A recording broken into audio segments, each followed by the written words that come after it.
એક દિવસ રાજા વિક્રમ સભા ભરીને બેઠા હતા. બાંધીજનો ગીતો ગાતા હતા. રાજાએ કહ્યું, છે કોઈ અરજદાર?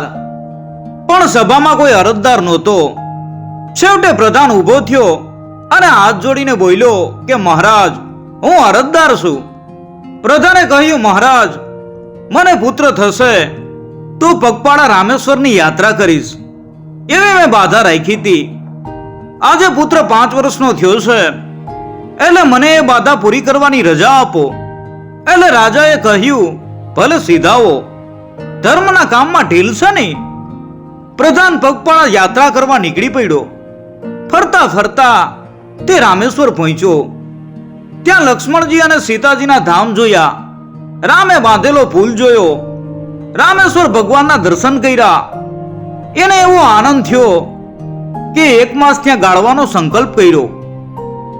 આ દરમિયાન એક દિવસ એવું બન્યું કે એક મધરાતે તેણે દરિયામાં અજવાળું જોયું. તેને થયું કે કોઈ બેટ દેખાતો હશે, પણ ધીમે ધીમે એ અજવાળું પાસે આવતું દેખાયું. પછી ખબર પડી કે એ બેટ નથી, પણ વહાણ છે, અને એ વહાણની અંદર હીરા મોતીનું ઝાડ છે. એ ઝાડને લીધે બધે અજવાળું દેખાય છે. જેવું આ વહાણ કિનારે આવ્યું કે એમાંથી એક રૂપરૂપના અંબારસમી કુંવરી ઉતરી. એના શ્વાસમાંથી સુગંધનો પ્રવાહ વહેતો હતો. પ્રધાન તો આ બધું જોઈને આભો બની ગયો. તે જોતો જ રહ્યો. થોડો સમય કુંવરીએ બાગમાં ફૂલો વીણ્યા અને પછી વહાણમાં ચડી. વહાણ ઉપડ્યું અને ઘડીકમાં અલપ થઈ ગયું. હવે પ્રધાનને એવી રટ લાગી કે વહાણ મારે લેવું છે અને એ ઝાડ મારે લેવું છે. આવી બળતરામાં તે માંદો પડ્યો. શરીરે સુકાવા લાગ્યો અને જાત્રાનો લાવો મૂકી તે દુર્ગંધાતી ઝૂંપડીમાં પડ્યો રહ્યો. આ તરફ પ્રધાનની પત્ની રોજ પતિના આવવાની રાહ જુએ છે, પણ પતિનો કોઈ કાગળ કે પત્ર મળતો નથી. રોજ ગામના જોશીને અને ભુવાને પૂછે છે. એવામાં એક જોશીએ મોઢું બગાડીને કહ્યું, બાઈ, તમારા માથે ગ્રહ વાંકા છે. આ સાંભળીને પ્રધાનની પત્નીની ધીરજ ખૂટી ગઈ. એને થયું કે મારા પતિના કંઈ ખરાબ સમાચાર આવે અને હું આ લોકમાં ફિટકાર પામું, એ પહેલા શા માટે ન મરું? આવો વિચાર કરીને ઘરના આંગણામાં એક ઝાડ હતું, એની ડાળીએ એણે ફાંસો નાખ્યો અને મરી જવાનો નિશ્ચય કર્યો. પણ જ્યાં મરવા જાય છે ત્યાં સબૂર સબૂરનો અવાજ સાંભળી તે ચમકી ગઈ. વિક્રમરાય છુપાવે છે નગરચર્યા જોવા નીકળેલા. તેમણે આ બૂમ પાડી હતી. બાઈએ કહ્યું, કોણ છો તમે? શા માટે મને રોકો છો? દુખિયારીને શાંતિથી મરવા દ્યો. રાજા વિક્રમે કહ્યું, વિક્રમના રાજમાં કોઈને મરવા ન દેવાય. શા માટે મરવા ન દેવાય? વિક્રમ રાયના રાજમાં શાંતિથી જીવાય નહીં, તો શું મરાય પણ નહીં? રાજા વિક્રમે કહ્યું, જીવાય ખરું, પણ મરાય નહીં. માટે બાઈ, તને જે દુઃખ હોય એ વિક્રમરાયને જાહેર કર. બાઈએ કહ્યું, તો શું વિક્રમરાય મારું દુઃખ દૂર કરશે? તું તો જાણે પોતે જ વિક્રમરાય હોય એમ વાત કરે છે. બાઈએ હસીને કહ્યું. એટલે વિક્રમે કહ્યું, હા, હું પોતે જ વિક્રમરાય છું. આ સાંભળીને બાઈ એને પગે લાગીને બોલી કે મહારાજ, હું તમારા પ્રધાનની પત્ની છું. મારા પતિ છેલ્લા 3 વર્ષથી રામેશ્વરની જાત્રા કરવા ગયા છે, પણ હજી પાછા આવ્યા નથી અને એમના કાંઈ સમાચાર પણ નથી. એટલે મને ચિંતા થાય છે કે તેમને કાંઈ અઘટિત તો નહીં થયું હોય ને? એટલે કાંઈ ભૂંડા સમાચાર સાંભળવા ન પડે એટલા માટે હું મરી જાઉં છું. એટલે રાજાએ કહ્યું કે બાઈ, હવે વણમોતે મરીશ નહીં. હું 6 મહિનામાં તારા પતિને સાજો નરવો તારી સામે હાજર કરીશ. આમ કહી બાઈને આશ્વાસન આપી રાજા વિક્રમ પોતાના પ્રધાનની શોધમાં ચાલી નીકળ્યા અને 1 મહિનો ને 8 દિવસમાં રામેશ્વર આવી પહોંચ્યા. ત્યાં ભગવાનના દર્શન કરી પ્રધાનની શોધ કરવા માંડી. એકે એક ઘર જોયું, એકે એક ઝાડ જોયું. ત્યાંથી રાજા એક બિહામણા વનમાં આવી પહોંચ્યા. આ વન સાગરના કિનારે હતું. ત્યાં એક ગુફામાં રાજાએ એક ગરીબ માંદલા માણસને દુઃખની બૂમો પાડતો જોયો. એના કપડા ફાટી ગયા હતા. માંદગીને લીધે શરીર સુકાઈ ગયું હતું અને બેડોળ બની ગયું હતું. રાજાને એ જોઈને દયા આવી. એને થયું કે દેહ પ્રગટ્યો છે રોગ, કે કોનો લાગ્યો વિયોગ, જો એને શેનું છે દુઃખ, ઈશ્વર ભાંગે એની ભૂખ. આવો વિચાર કરી રાજાએ દયાથી પ્રેરાય એ માંદલા માણસનું ધૂળમાં રગદોડાતું માથું પોતાના ખોળામાં લીધું અને એના મુખમાં પાણી રેડ્યું. એની સેવા કરી. થોડીક વારમાં માણસ ભાનમાં આવ્યો. તેણે આંખો ઉઘાડી. રાજાએ કહ્યું, ભાઈ તું કોણ છે? તને શું દુઃખ છે એ કે? માણસે કહ્યું, ઓહો, જાણે તું તો મોટો પરદુખ ભંજન વિક્રમ, ડોલે બધા ડુંગરા, સમંદર મૂકે મરજાદ, ફાટે હૈયું એનું, સુણે મારી વાત. રાજાએ કહ્યું, ભલે હૈયું ફાટે પણ મને કે. પેલાએ કહ્યું, તે મારા ઉપર મોટો ઉપકાર કર્યો છે એટલે કહું છું, સાંભળ. હું ઉજ્જૈનીના રાજા વિક્રમનો પ્રધાન છું. આ સાંભળી આનંદિત થઈ વિક્રમે કહ્યું, શું તમે જ મારા મહીસાગર પ્રધાન? હું તમારો રાજા વિક્રમ છું. ગાંડો ઘેલો પ્રધાન પણ આ સાંભળીને ખુશ થઈ ગયો. પછી બંને એકબીજાને વાલથી ભેટ્યા. પછી પ્રધાને જાદુઈ વહાણ વિશે કહ્યું. એ વહાણ જોયું છે ત્યારથી મારી આ હાલત થઈ છે. નથી ખાવાનું ભાવતું, નથી પીવાનું ભાવતું. ધરાઈને એ નૌકા જોઉં અને એ નૌકાના વૃક્ષને જોઉં તો મને કોઠે ટાઢક વળે. રાજાએ કહ્યું, તમારી ઈચ્છા પૂરી કરું અને તમને ઉજ્જૈની પાછા લઈ જાઓ તો જ હું વિક્રમ ખરો. આમ કહી રાજાએ પ્રધાનને એક સુરક્ષિત જગ્યાએ રાખ્યો અને પોતે પેલા જહાજની શોધમાં સાગર કિનારે ફરવા લાગ્યા.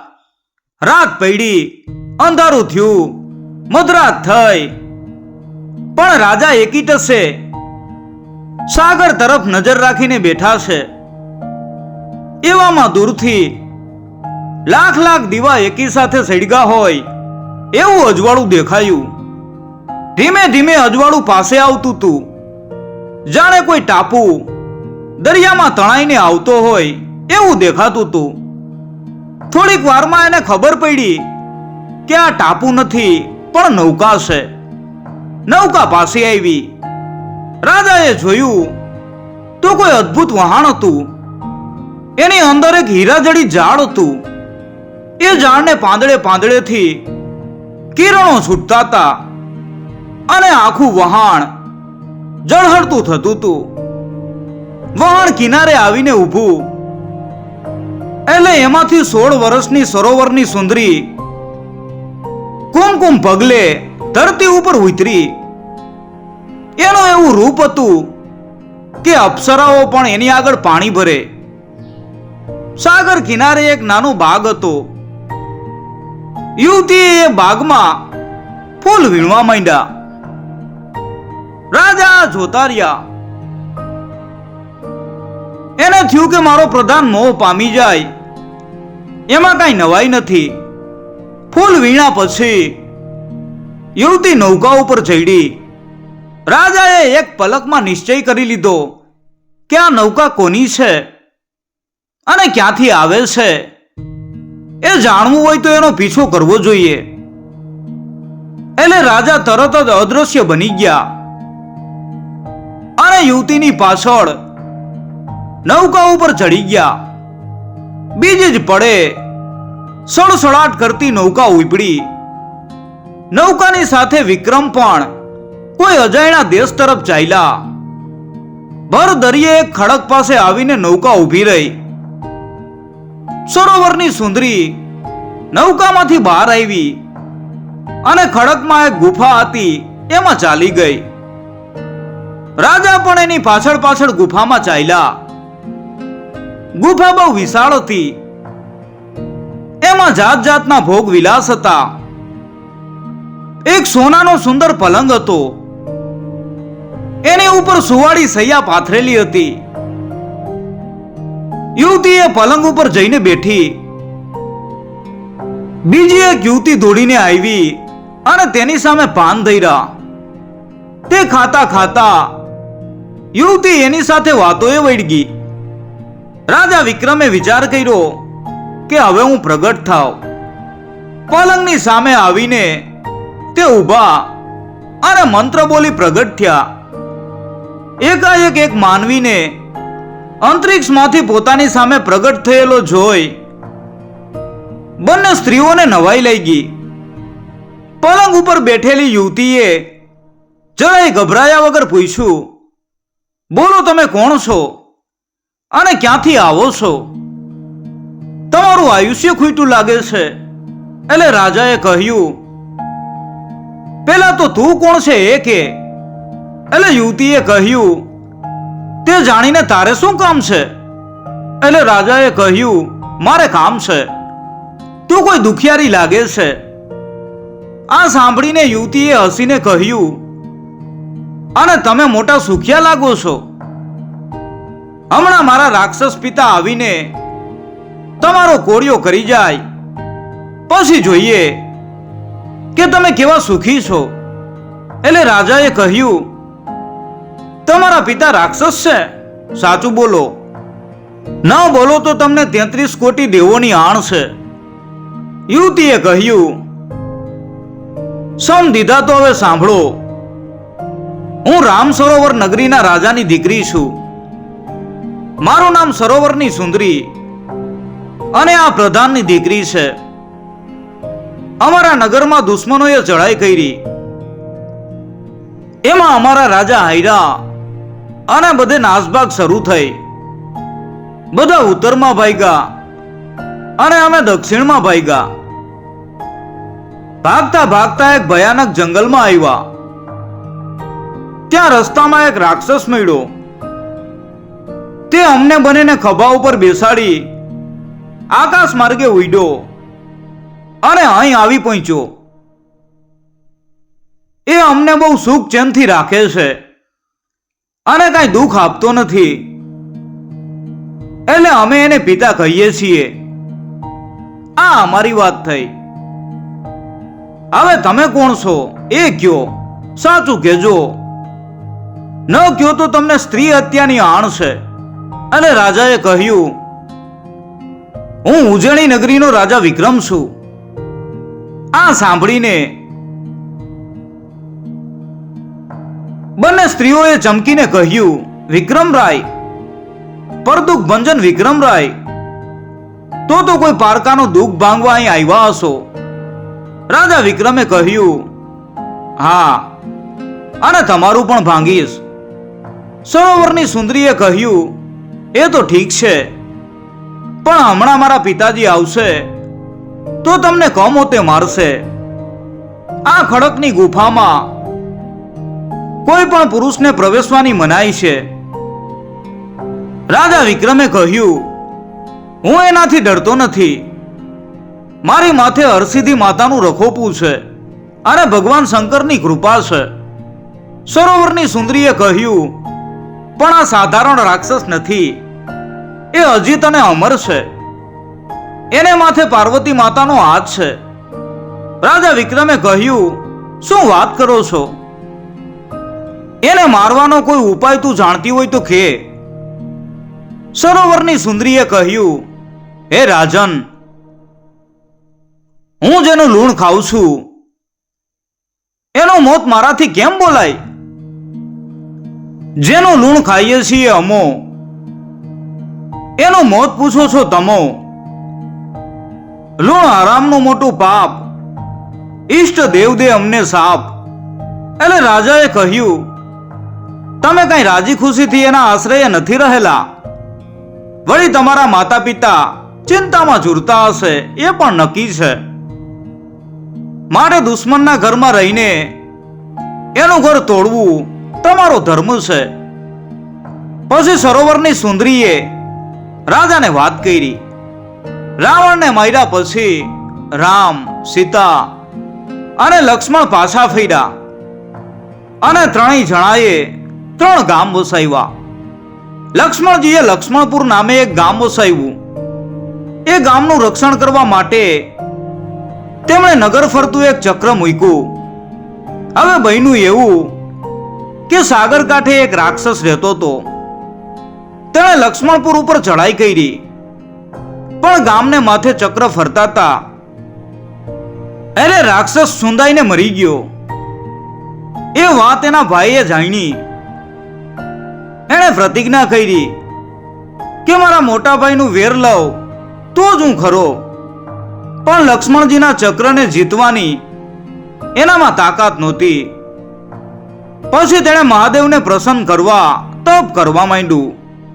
પણ મહાદેવ એનો ખરાબ ઈરાદો સમજતા હતા એટલે પ્રસન્ન થયા નહીં. એટલે રાક્ષસે પાર્વતીજીને પ્રસન્ન કર્યા અને કહ્યું કે મહાદેવજીને પ્રસન્ન કરવાનો મને રસ્તો બતાવો. આ સાંભળીને પાર્વતીજી મૂંઝાયા. તેમણે કહ્યું, મલિયાચળ પર્વત ઉપર એક ચંદનનું ઝાડ છે. કોટી કોટી નાગ એની રક્ષા કરે છે. એ ઝાડનું ચંદન લાવી તું મહાદેવને ધરે તો એ તારા ઉપર પ્રસન્ન થશે. આ સાંભળી રાક્ષસે હસીને કહ્યું, માતા પાર્વતી, તમે પણ મારો ઘાટ ઘડવાનો ઠીક રસ્તો દેખાડ્યો. એટલે પાર્વતીએ કહ્યું, મેં તો તે પૂછ્યું એનો જવાબ દીધો. એટલે રાક્ષસે કહ્યું, જવાબ દીધો તો હવે ચંદન કેવી રીતે લાવવું એ દેખાડો. પાર્વતીજી મુશ્કેલીમાં મુકાઈ ગયા. તેમણે રાક્ષસને ચંદન લાવવાનો મંત્ર શીખવાડ્યો. તે મલિયાચળ ઉપર પહોંચી ગયો. ત્યાં મંત્ર બોલી ચંદન વૃક્ષની પૂજા કરી એટલે તરત નાગે રસ્તો આપ્યો. ચંદન લઈને રાક્ષસ કૈલાસ આવ્યો અને મહાદેવના મસ્તકે ચડાવ્યું. શિવજીએ પ્રસન્ન થઈને કહ્યું, માગ માગે તે આપું. તરત રાક્ષસે માગ્યું, હું કોઈનો માર્યો ન મરું અને કોઈથી જીતાવ નહીં એવું વરદાન આપો. મહાદેવે કહ્યું, આપ્યું. પણ જ્યાં સુધી બીજો કોઈ ચંદન લાવીને મને પ્રસન્ન કરે નહીં અને તારું મોત માગે નહીં ત્યાં સુધી આ વરદાન ચાલશે. આમ વરદાન મેળવ્યા પછી રાક્ષસે લક્ષ્મણપુર ઉપર ચડાઈ કરી. કોઈ એની સામે ટકી શક્યું નહીં. ગામ જીતી લઈ. રાક્ષસે હુકમ કર્યો કે જીવતા રહેવું હોય તો આ ગામ છોડીને ભાગો. રૈયતે લક્ષ્મણજીને પ્રાર્થના કરી એટલે લક્ષ્મણજી પધાર્યા. લક્ષ્મણે જોયું કે રાક્ષસને મહાદેવ અને પાર્વતીનું વરદાન મળેલું છે એટલે એને પ્રેમથી વશ કરવો પડશે. એવો વિચાર કરી તેમણે રાક્ષસની સાથે દોસ્તી કરી અને કહ્યું, તમારી ઈચ્છા પ્રમાણે હું મારી બધી પ્રજાને આ ગામમાંથી ખસેડી લઉં છું. પછી લક્ષ્મણજીએ વિશ્વકર્માને બોલાવી એક સુંદર નૌકા તૈયાર કરાવી અને નૌકામાં એક વૃક્ષ રોપાયું. 12 માસ એ વૃક્ષમાંથી મન ભાવતો મેવો મળી રહે. આખા નગરને એ નૌકામાં વસાવાનું લક્ષ્મણજીએ નક્કી કર્યું. નૌકા જોઈને લક્ષ્મણપુરના લોકો રાજી રાજી થઈ ગયા. બૂમાબૂમ સાંભળી રાક્ષસ પણ ક્યાં આવ્યો. તેણે પણ આ નૌકા જોઈ અને એ બોલ્યો, મારે આ નૌકા જોઈએ, ગામ તમે લઈ લ્યો, મને નૌકા આપો. લક્ષ્મણજીએ કહ્યું, વળી કાલે તું ગામ પાછું માગે તો? એટલે રાક્ષસે કહ્યું, નહીં માગું, નહીં તો શિવજીનું વરદાન ફોક થાય. ફરી જો આ દિશામાં પગ મૂકું તો હું મરું. ત્યારે લક્ષ્મણજીએ એને નૌકા આપી. લોકો પાસે ગામમાં વૈસા અને રાક્ષસ નૌકા લઈને વિદાય થયો. એ રાક્ષસ નૌકા લઈને ભર દરિયે રહે છે અને મોજ માણે છે. આમને બે જણીને તે ઉપાડી લાવ્યો છે અને રાજરીતથી તે રહે છે. રાત્રે તે બધા મલકમાં ફરે છે અને દિવસે પાછો નૌકામાં આવે છે. જુઓ, હવે સવાર થવા આવી છે અને થોડા સમયમાં એ અહીં આવી પહોંચશે, માટે વેલાસર ચેતી જાજો. રાજાએ કહ્યું, મને અદ્રશ્ય વિદ્યા આવડે છે, એટલે મારી તમારે ચિંતા કરવાની જરૂર નથી. એટલામાં પવનનો જોરદાર ઝપાટો આવ્યો. કુંવરીએ કહ્યું, એ આવ્યો. તરત જ રાજા અંતર્ધ્યાન થઈ ગયા. ખાઉં ખાઉં કરતો રાક્ષસ નૌકામાં આવ્યો. રાજકુંવરીએ થાળ ભરીને ભોજન થયા. તરાઈને ખાધા પછી રાક્ષસે કહ્યું, મુખવાસ મુખવાસ. સરોવરની સુંદરીએ કહ્યું, મુખવાસ ક્યાંથી લાવું? એટલે રાક્ષસે કહ્યું, મને કોઈ કાળા માથાના માનવીની ગંધ આવે છે, એટલે હું મુખવાસ માંગુ છું. સરોવરની સુંદરીએ કહ્યું, મારી ગંધ આવતી હશે, મુખવાસમાં મને આરોગો. એટલે રાક્ષસે કહ્યું, તને કેમ આરોગાય? તું તો મારી દીકરી છે. પ્રધાન પુત્રીએ કહ્યું, તો મારી ગંધ આવતી હશે, મને આરોગો. રાક્ષસે કહ્યું, તને કેમ આરોગાય? તુંય મારી દીકરી છે. ખાધા પછી રાક્ષસ પોઢી ગયો અને સાંજ પછી ઉઠ્યો. ઉઠીને તે આકાશમાં ફરવા નીકળી ગયો. રાક્ષસના ગયા પછી વિક્રમ રાજા પ્રગટ થયા. તેમણે હરસિદ્ધિ માતાની પ્રાર્થના કરી. માતાએ દર્શન દઈને કહ્યું, હું તારા મનની વાત જાણું છું. મારી એક જોગણી હું તારી પાસે મૂકું છું. એ તને મલિયાચળ પર્વત ઉપર લઈ જશે. ત્યાં તું શિવનો અને ગરુડનો મંત્ર બોલી ચંદન વૃક્ષ પાસે જાજે. પછી મહાદેવને પ્રસન્ન કરજે. આમ કહીને માતાએ રાજાને શિવ મંત્ર અને ગરુડ મંત્ર શીખવ્યા. પછી તેને એક જોગણી આપી. જોગણીએ સમડીનું રૂપ લીધું. પછી રાજાને ચાંચમાં ચડાવી એ આકાશમાં ઉડી અને ઘડીકમાં મલિયાચળ ઉપર આવી પહોંચી. રાજાએ મંત્ર જપી નાગોને વશ કર્યા અને ચંદન લીધું. ફરી જોગણ સંભળીના વેશે રાજાને ચાંચમાં લઈ અને ઉડીને કૈલાસ પર્વત ઉપર પહોંચી. ત્યાં રાજાએ ચંદન ઘસી મહાદેવને માથે લેપ કર્યો. તરત મહાદેવ પ્રસન્ન થયા અને બોલ્યા, માગ માગ, માગે તે આપું. રાજા વિક્રમે કહ્યું, અજીત રાક્ષસને જીતું એવું વરદાન આપો. મહાદેવે કહ્યું, તથાસ્તુ. હવે રાજા નૌકા ઉપર આવ્યો. આ વખતે પ્રગટ જ રહ્યો. એટલામાં અજીત રાક્ષસ રાજાની સામે આવીને ઊભો અને બોલ્યો, મારો મુખવાસ આવી ગયો છે. એટલે રાજાએ કહ્યું, મુખવાસ નહીં, મોત. રાક્ષસે કહ્યું, મોત? ભલા આદમી, મારા કપાળમાં મોત લખેલું જ નથી. હું અજીત છું, અમર છું. આમ કહી એણે રાજકુંવરીને હુકમ કર્યો, જલ્દી જલ્દી ખાવાનું કાઢો, આજે તો ચટણી આવી ગઈ છે, ખાવાની મજા પડશે. આલે વિક્રમે કહ્યું, ચટણી આવી છે કે કટણી એ તો તું ચાખી જુએ તો ખબર પડે.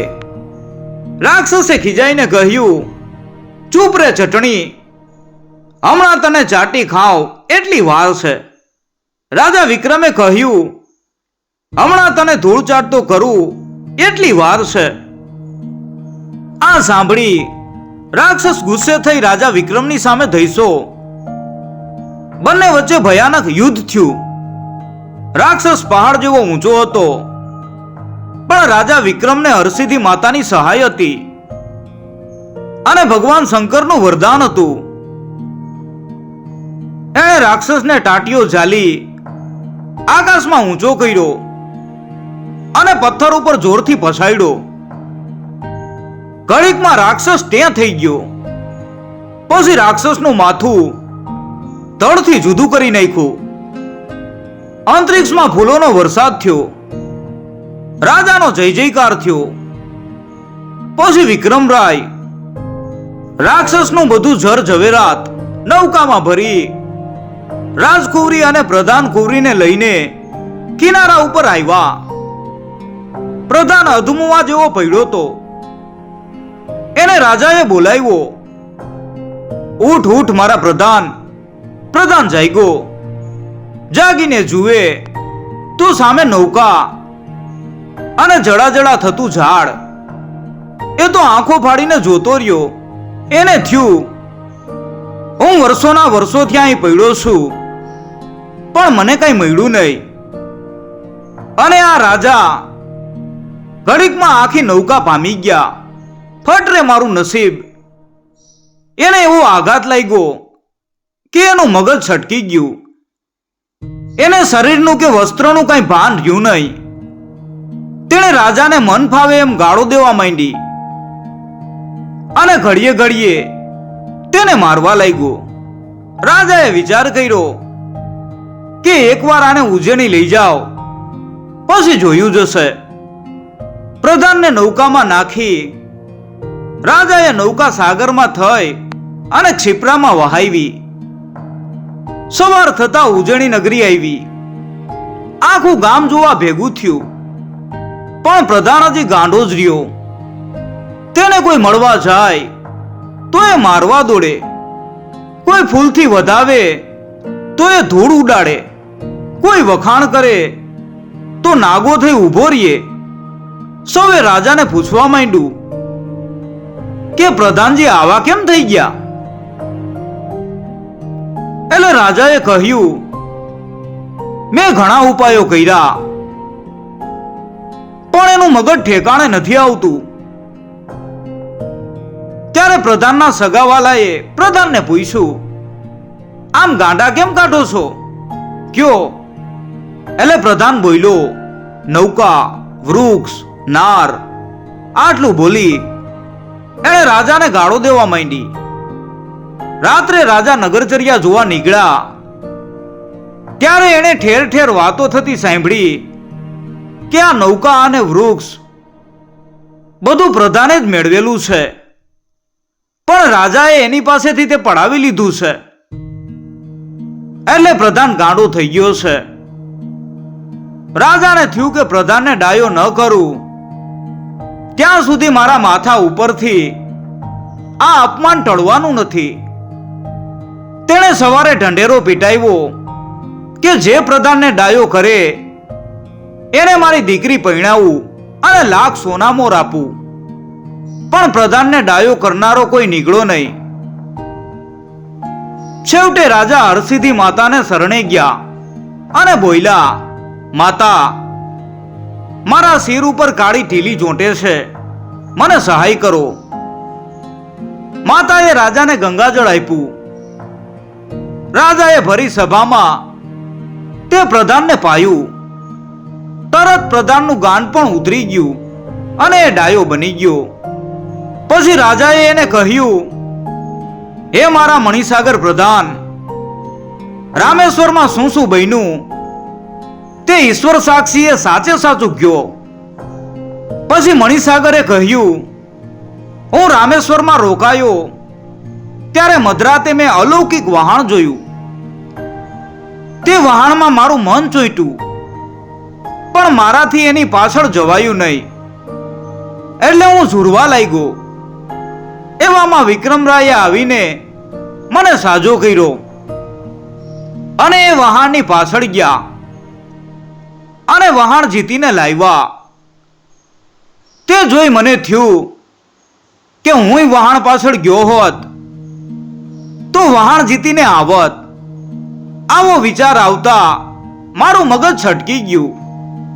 આ સાંભળી વિક્રમરાયે કહ્યું, હવે એની ચિંતા કરવાની જરૂર નથી પ્રધાનજી. એ વહાણ અને વહાણમાંનું બધું ધન હું તમને આપી દઉં છું. આ સાંભળી પ્રધાન રાજી રાજી થઈ ગયો. આખી સભાએ વિક્રમરાયનો જય જયકાર કર્યો. પછી વિક્રમરાયે પેલી બે યુવતીઓના પિતા રામસાગર નગરીના રાજા અને પ્રધાનને શોધી કાઢ્યા અને માનપાનથી બોલાવ્યા. રાજકુંવરીના પિતાએ પોતાની કુંવરી વિક્રમરાય સાથે પરણાવી અને પ્રધાને પોતાની કુંવરી મણિસાગર પ્રધાનને પરણાવી.